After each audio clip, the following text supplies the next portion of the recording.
Elle n'avait aucune idée que l'homme qu'elle laissait dormir chez elle pour une nuit avec sa fille était en réalité le nouveau directeur de son entreprise. La pluie d'automne tombait en un rideau gris sur Toulouse, alors que Clara Martin marchait sans but à travers la ville, le bruit de ses bottes se mêlant au clapotis de l'eau sur les pavés. Son chignon brun était défait, et des mèches humides lui collaient aux joues, mais elle ne semblait pas le remarquer. Son regard était vide, perdu dans le vague. Son sac à main pendait nonchalamment à son épaule, ses bras ballants.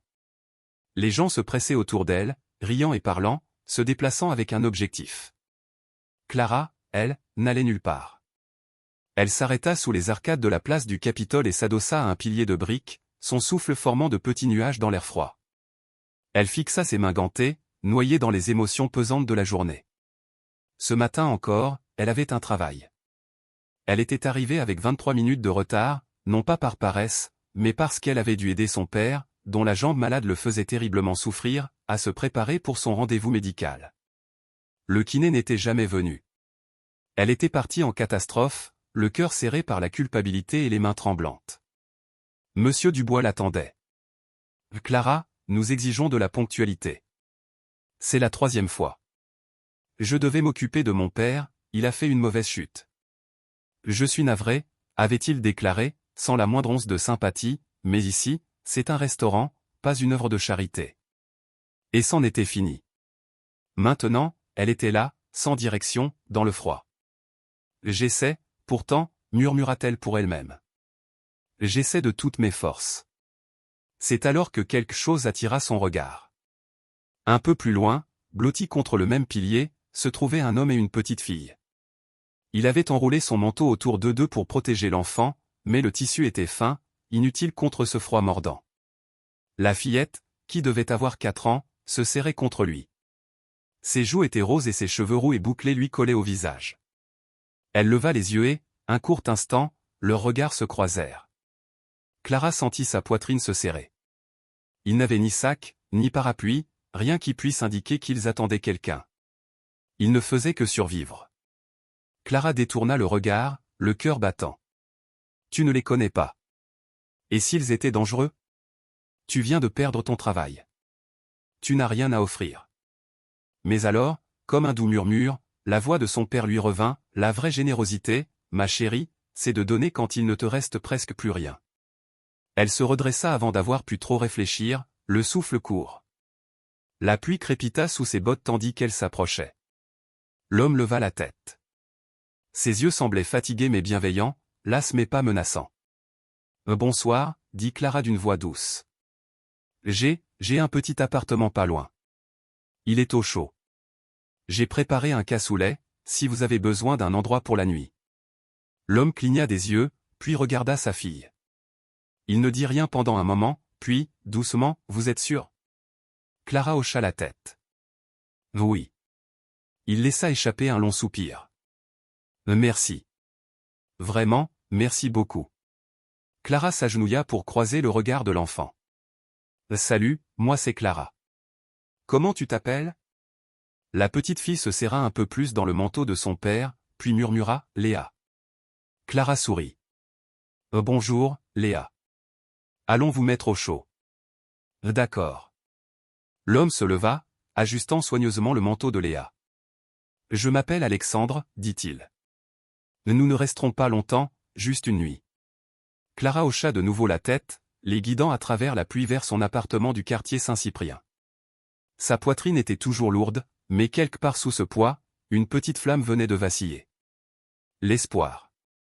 L'appartement de Clara était modeste, mais douillet, rempli de l'odeur réconfortante d'ail et d'herbe du cassoulet qu'elle avait préparé le matin même, à une époque où elle avait encore des attentes positives pour la journée. Les murs étaient couverts de livres et de photos d'elle et de son père, signe discret de la vie qu'ils avaient construite ensemble. Alexandre aida Léa à retirer son manteau et ses chaussures humides. Ses chaussettes étaient dépareillées et usées. Clara le remarqua et lui offrit une paire sèche de son tiroir. « Merci, » dit doucement Alexandre en se relevant. Clara fit un signe de tête et désigna le canapé. « Vous pouvez vous reposer ici. Je vais réchauffer le plat. » Pendant qu'elle s'affairait dans la cuisine, Alexandre jeta un coup d'œil à l'espace, propre, simple, et manifestement bien entretenu. Remarquant qu'un pied de la table basse était un peu branlant, il s'agenouilla et le resserra doucement jusqu'à ce qu'il soit stable. Clara le regarda. Vous n'étiez pas obligé.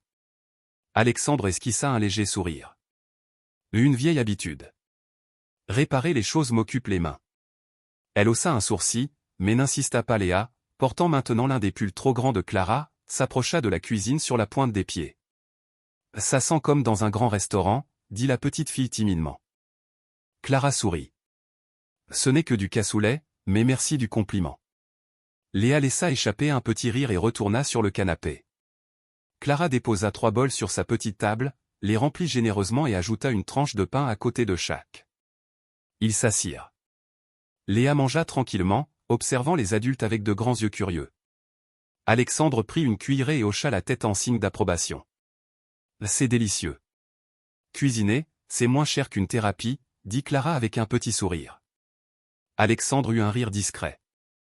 Après une pause, Clara demanda, alors, que faites-vous dans la vie? Alexandre remua son cassoulet, évitant son regard.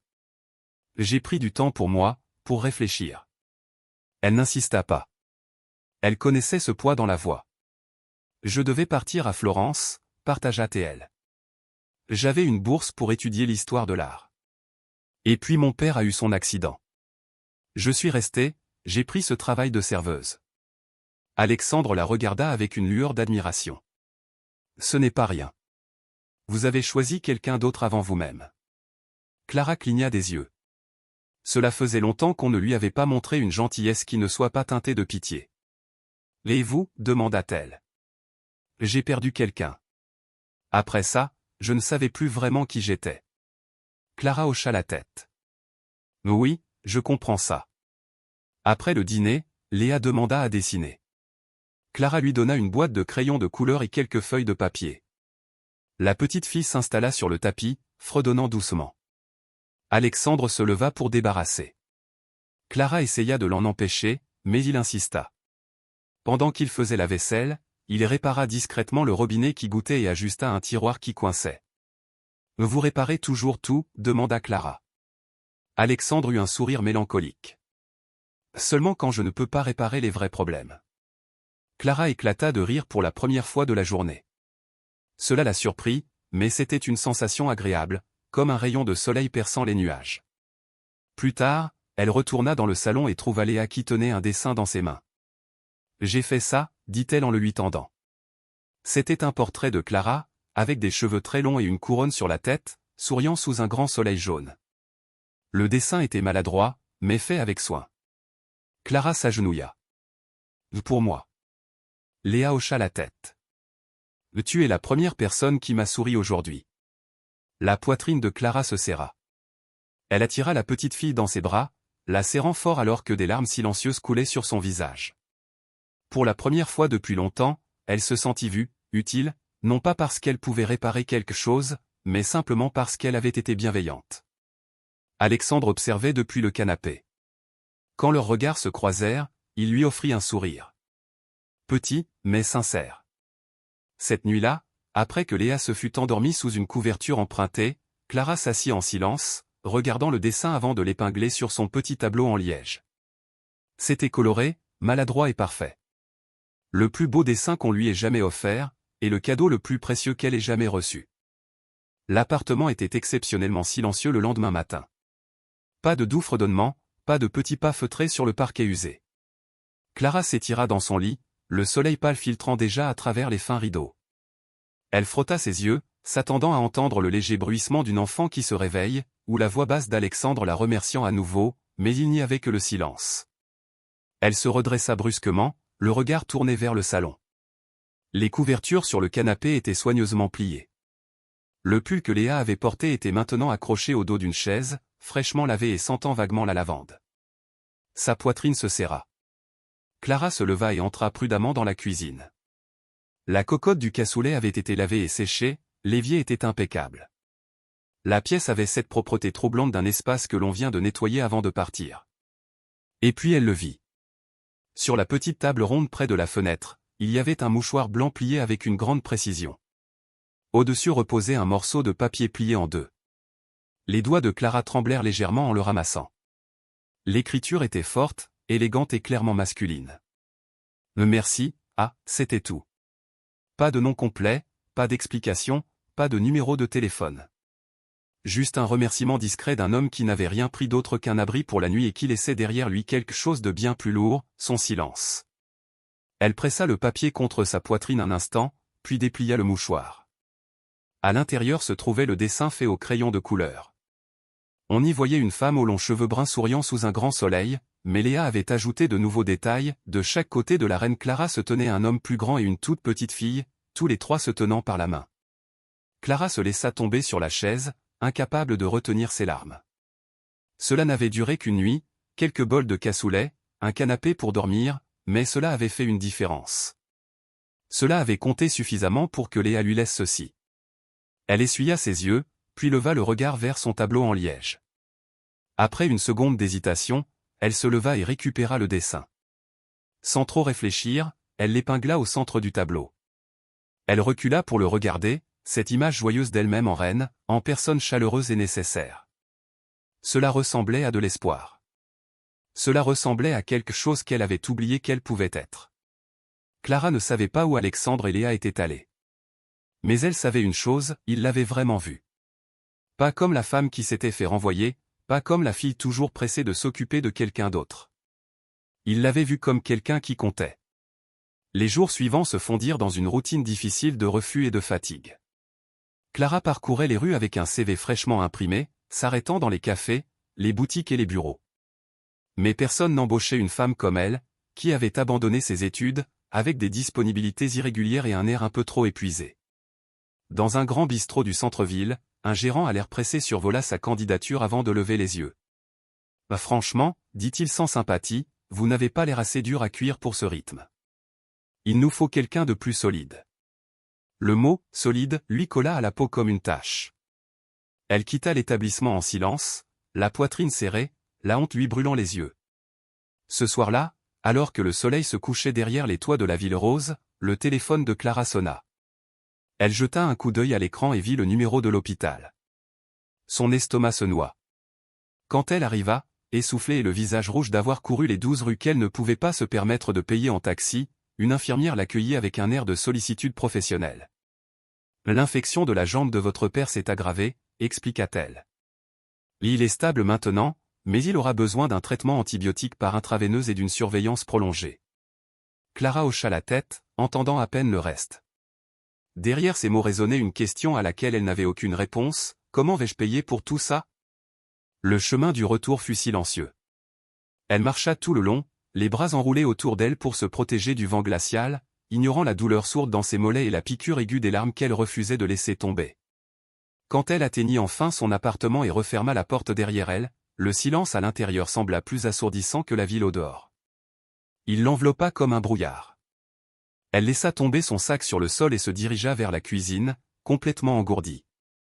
Son regard tomba sur le tableau en liège où le dessin d'enfant était toujours accroché de travers. À côté, le petit mot. Clara le fixa. Cette reine au sourire éclatant, ce soleil jaune vif, ce genre de choses que la plupart des adultes finiraient par jeter après un sourire poli. Elle leva la main, ses doigts se crispant autour d'une punaise voisine.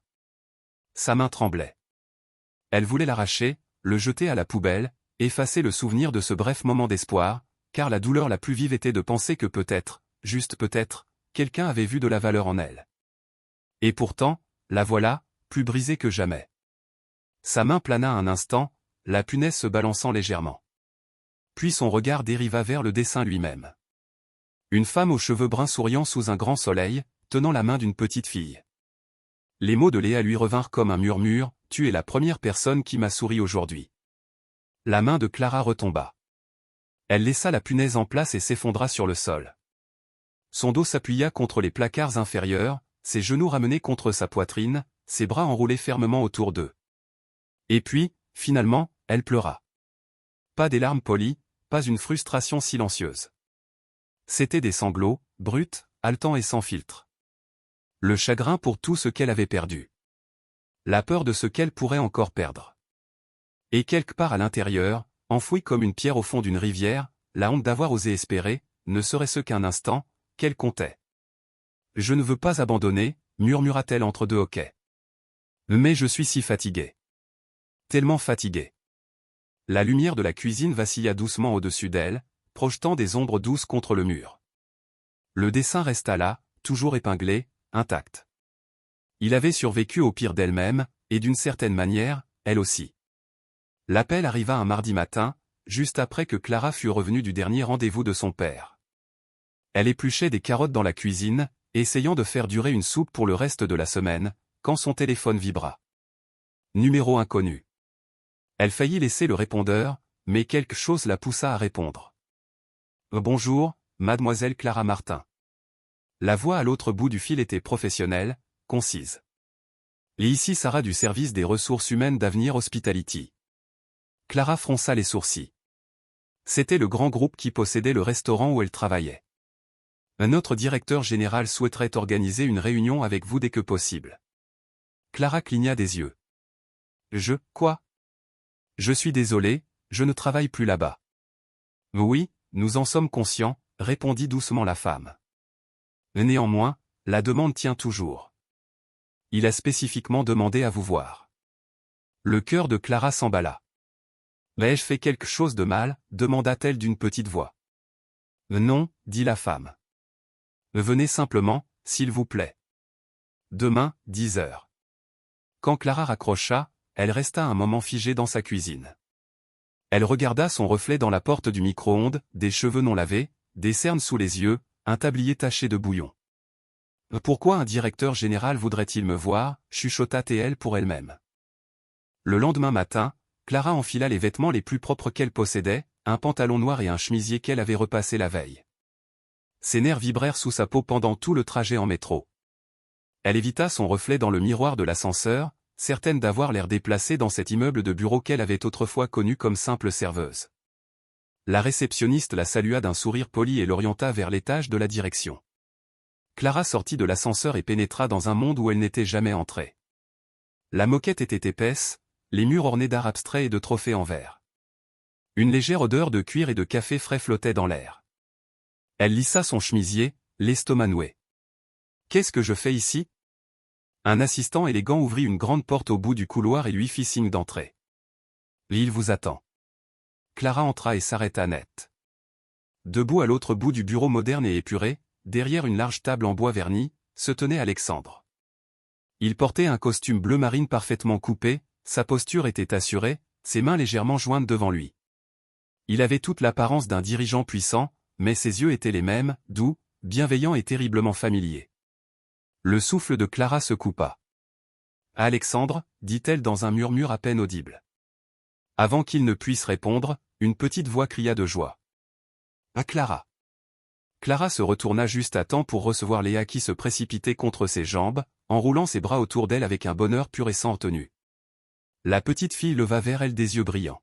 « Papa a dit qu'on te reverrait peut-être. » Clara tomba à genoux et la serra fort, retenant des larmes d'étonnement. « Bonjour, ma chérie. Je ne savais pas que tu serais là. » Alexandre s'avança en souriant. « Elle non plus.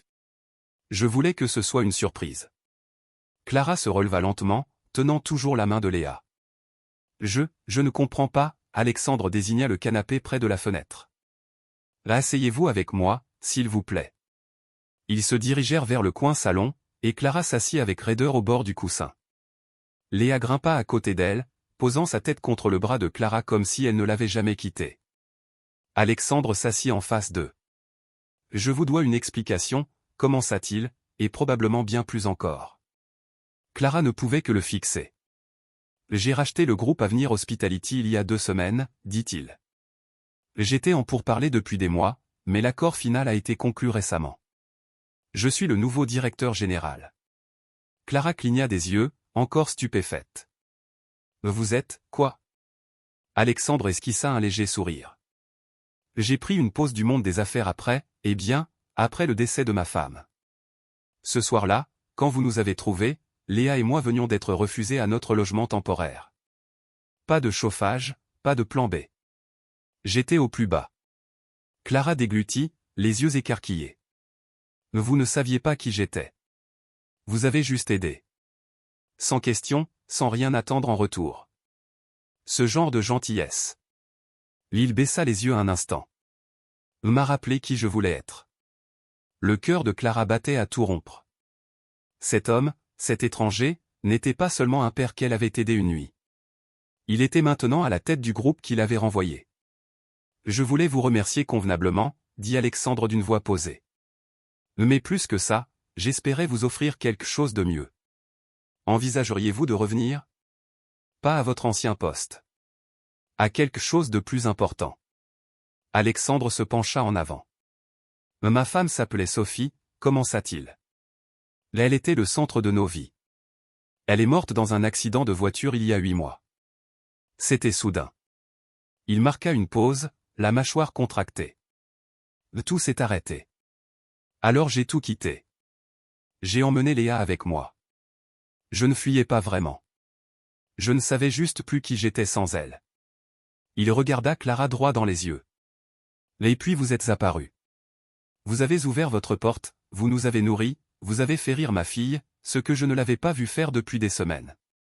Cette nuit-là a tout changé. Vous m'avez rappelé le genre de leader que je veux être et le genre d'entreprise que je veux diriger. J'essayais juste d'aider, balbutia Clara. Et vous l'avez fait, dit-il. Plus que vous ne l'imaginez.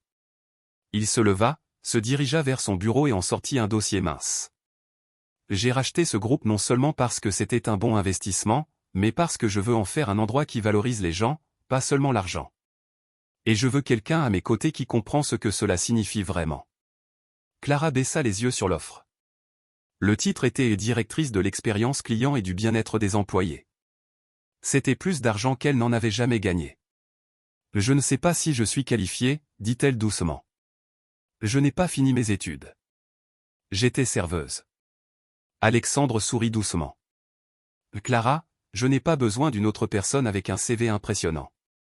J'ai besoin de quelqu'un avec de la compassion, quelqu'un qui se présente, quelqu'un qui ouvre sa porte à des inconnus sous la pluie. J'ai vu votre force quand vous pensiez que personne ne regardait, dit-il. Je crois en cette version de vous, et j'espère que vous y croirez aussi.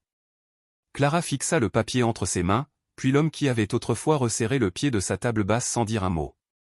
Peut-être, juste peut-être, que ce n'était pas la fin de quelque chose. Peut-être que c'était là que tout commençait enfin. La promotion était inattendue, mais bienvenue.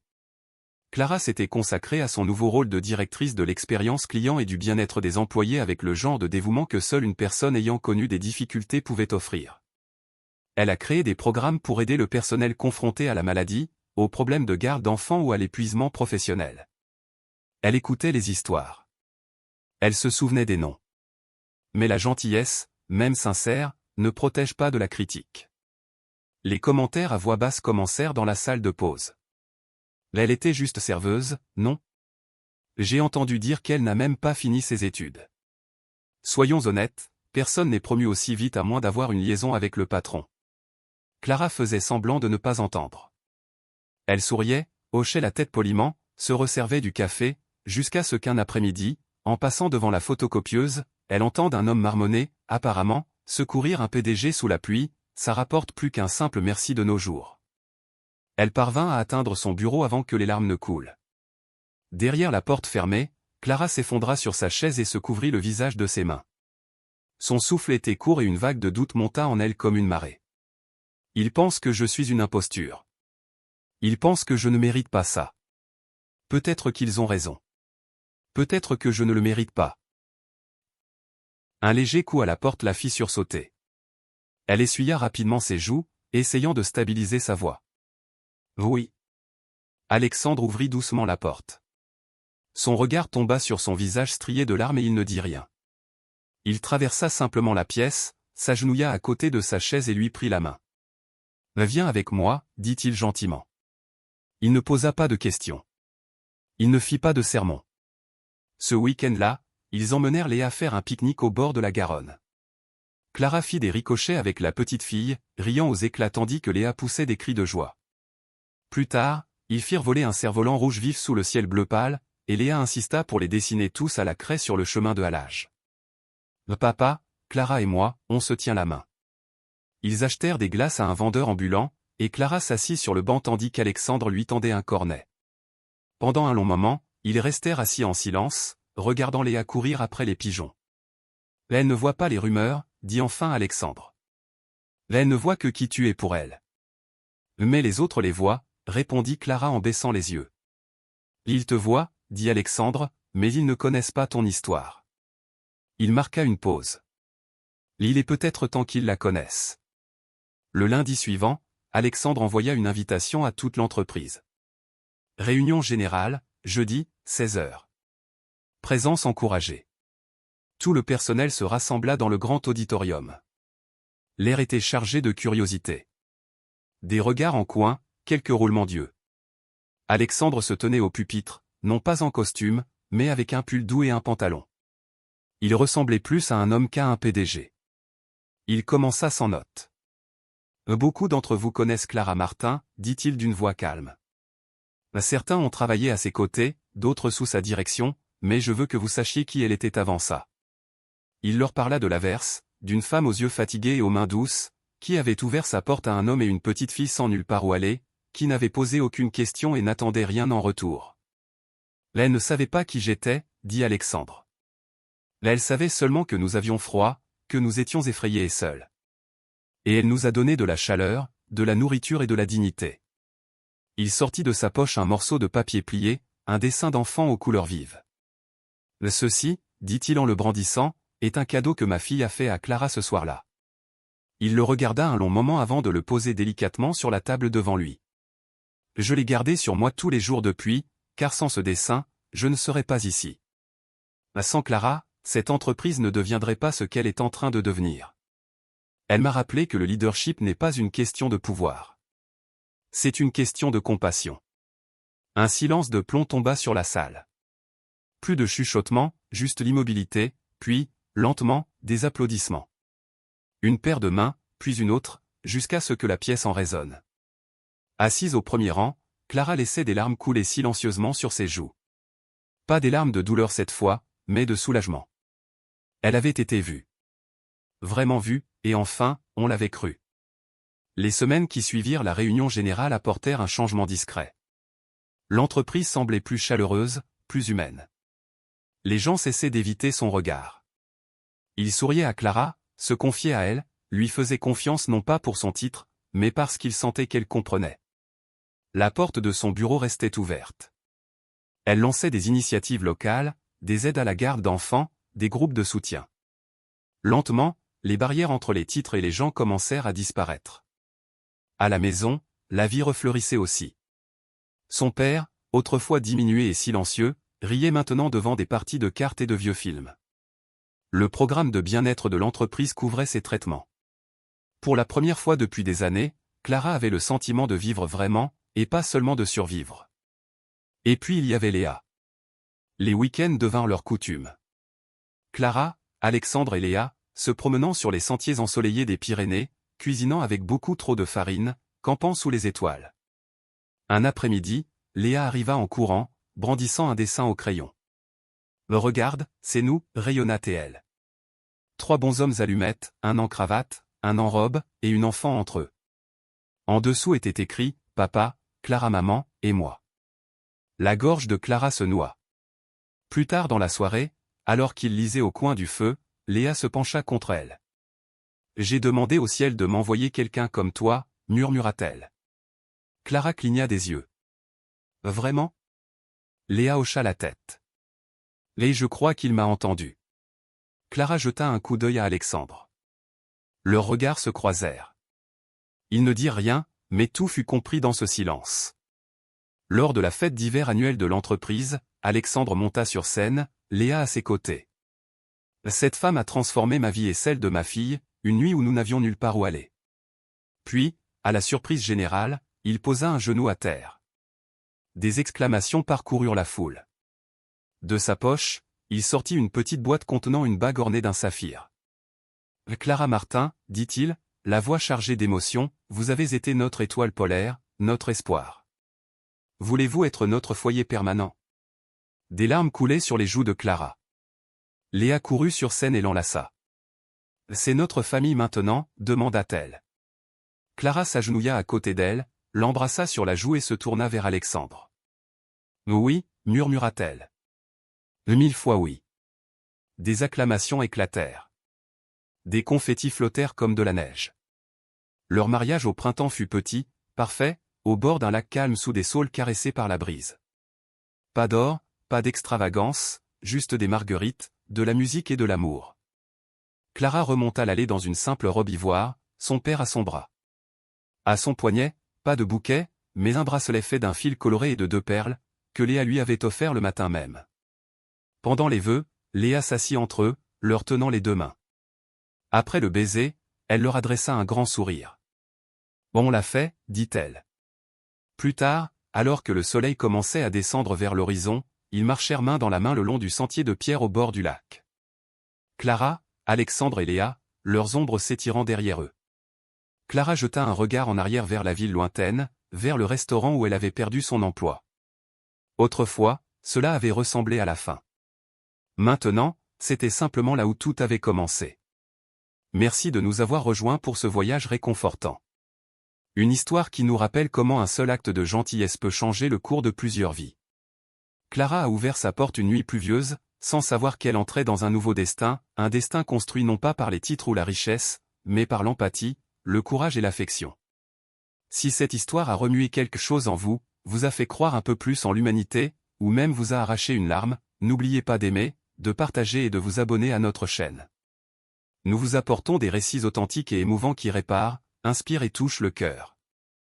Parce que parfois, tout ce dont nous avons besoin, c'est d'une histoire pour nous rappeler que le monde recèle encore de la chaleur. Jusqu'à la prochaine fois, continuez de croire en la gentillesse et gardez votre cœur ouvert.